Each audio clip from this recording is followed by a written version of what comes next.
My name is Marc-Alexis Côté, and I'm a creative director at Ubisoft Quebec City. Assassin's Creed Syndicate takes place in London in 1868.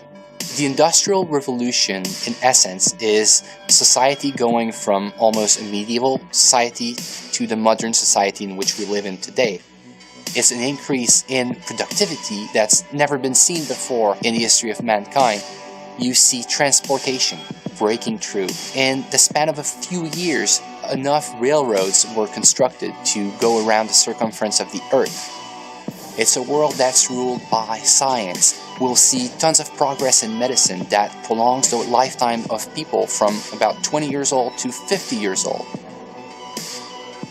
It's a world that's no longer ruled by kings or by religion. It's a world that's ruled by money. And this is something that completely changes society. You have the upper classes, which still rule the city because they are the ones who have the right to vote. So the fate of the lower classes was pretty much to either work hard and to die young, or to resort to something new. But the industrial era sees the birth of organized crime, a bit as we know it today. It's really a concept that takes root in the Victorian era. People would band together to try to defend their common interest in what we could call syndicates.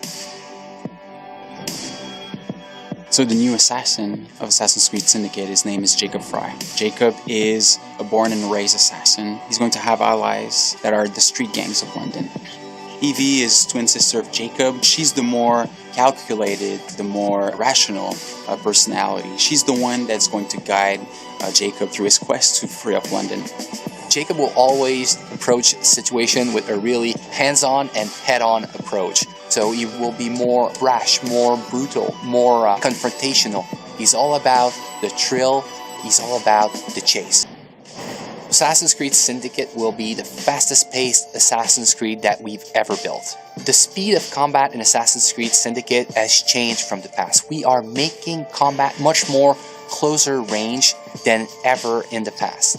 The reason we're doing this is that the Victorian era has changed the way we think about weapons. You can no longer walk down the streets with a sword at your hip. You would be arrested. People fought with hidden knives, hidden blades, with brass knuckles. So there's a lot of freedom for the player to create chaos. We are making combat much more like a brawl, in which you have to control the crowd and jump from one enemy to another enemy. One of the key innovations of Assassin's Creed Syndicate is its traffic system, and it's going to open up so many more gameplay possibilities. Players can jump on top of vehicles, they can drive them, they can integrate them to parkour.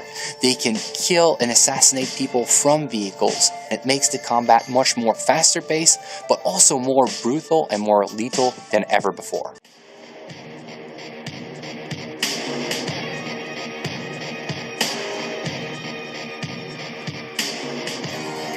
The team is really focused and working really hard for the last 2 years in making sure that we have an amazing and polished single-player experience. All the people I encounter on the teams, I keep asking to take good care in like the little street corner that they are working on, to try to tell a story with all the tools that they have, with the crowd that they are placing, so that the game has a story to tell everywhere the player turns a stone. It's an intimate relationship between the player and the protagonist as he relives his life in a pivotal moment in history. It's a completely new kind of Assassin's Creed that is respectful of the franchise, but it transforms its gameplay in a way that makes it more fun than ever. I want them to feel like it's the best Assassin's Creed that's ever been made.